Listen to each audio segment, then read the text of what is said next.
We began tonight's broadcast with the powerful blast of bitter cold and snow that's blanketing much of the country, and it's powerful to be sure, but its effects will be short-lived.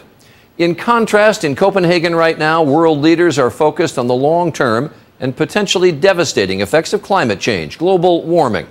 And for all the scientific ammunition being presented at the UN conference, some stolen emails are giving encouragement to global warming skeptics. David Wright has our closer look.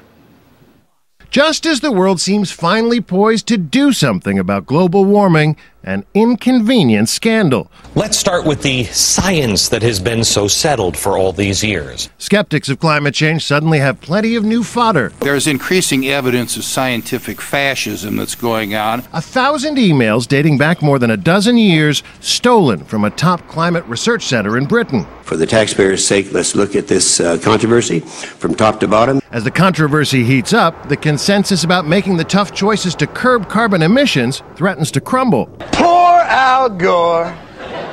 Global warming completely debunked via the very internet you invented. Oh! In the emails, the scientists are downright dismissive of naysayers.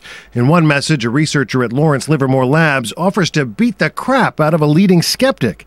In another, Penn State's Michael Mann suggests hiding data from dissenters, writing, "This is the sort of dirty laundry one doesn't want to fall into the wrong hands." Imagine somebody going through all of the emails you ever sent, looking for a single word or phrase that could be twisted. One of the most damning email exchanges credits Mann with a trick to hide the decline in temperatures.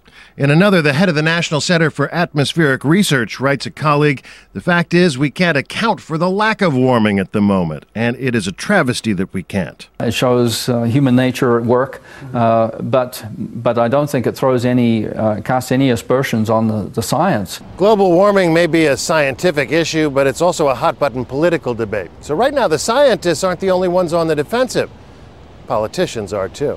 There is nothing in the hacked emails that undermines the science. That may be true, but the emails threaten to undermine the political effort underway in Copenhagen. This is going to get worse. They are going to use this and blow it up way beyond anything that the evidence supports. At a recent book signing in Chicago, Al Gore was a soft target.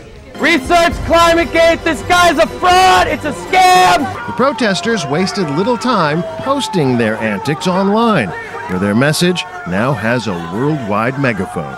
David Wright, ABC News, Washington.